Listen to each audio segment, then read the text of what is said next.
E aí, pessoal, voltamos, tá? Vou falar agora sobre, tá, rentabilidade e retorno. Ainda estamos dentro do quarto módulo, ainda estamos falando de rentabilidade, mas vamos aprender alguns conceitos. Primeiro, o que é rentabilidade histórica, né?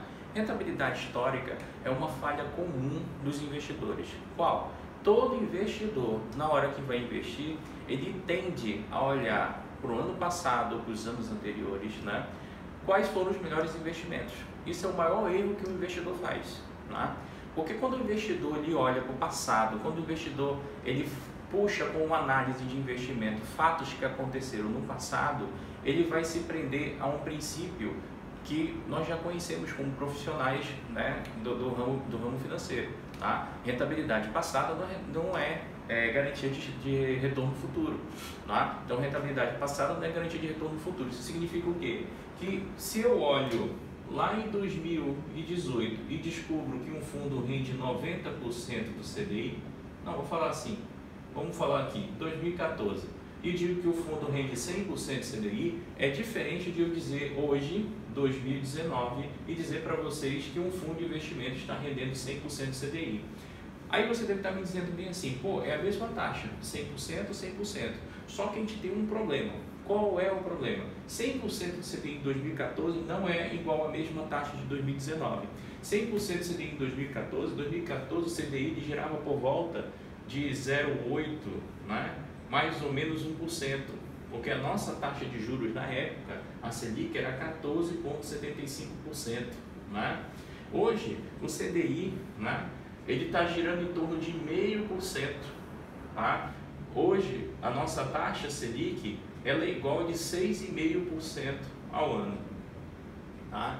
Então, a gente tem uma diferença. Eu não posso utilizar parâmetros históricos para minha análise de investimento. Eu posso estar fadado a errar. E esse erro, essa impressão de erro, a gente chama de heurística, tá? Então, assim, retorno histórico é toda vez que eu vou olhar para o passado, né? O passado e vou ver uma taxa, tá? Mas aí eu tenho um problema. Quando eu olho para o passado e vejo uma taxa, eu não levo em consideração o benchmark. Aqui no retorno histórico, eu só levo em consideração a taxa bruta. Então, por exemplo, no ano de 2017, a taxa rendeu, sei lá, 10% ao ano. O investimento rendeu 10% ao ano. Isso aqui é retorno histórico. Pode acontecer a mesma coisa em 2018, 2019? A gente não sabe, porque quem vai determinar é o mercado. E o mercado, ele é determinado de acordo com a movimentação dos investidores, ou de acordo com a movimentação dos investidores em relação a crises, né? Ou a situações econômicas que podem atrapalhar alguns investimentos, tá? Então, toda vez que na prova de vocês falarem de retorno histórico, tá? Ou retorno histórico, rentabilidade histórica, tá? Eu quero que vocês atentem uma coisa, a questão ela vai ter que dar taxa. E essa taxa, normalmente, ela vai ter que apresentar um percentual ao ano. Se aparecer ano passado, taxa em forma de percentual, retorno histórico.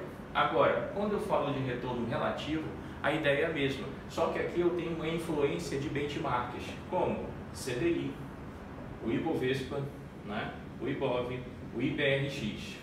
Né? Tá?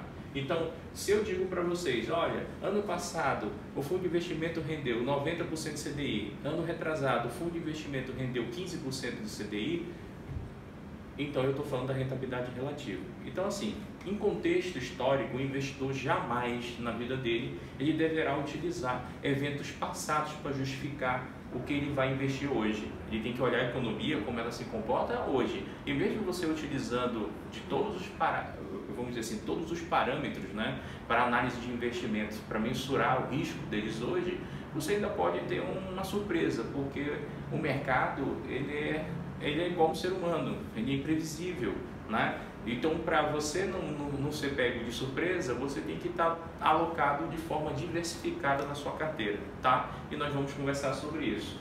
Então, histórico, eu tenho que ter taxa e data.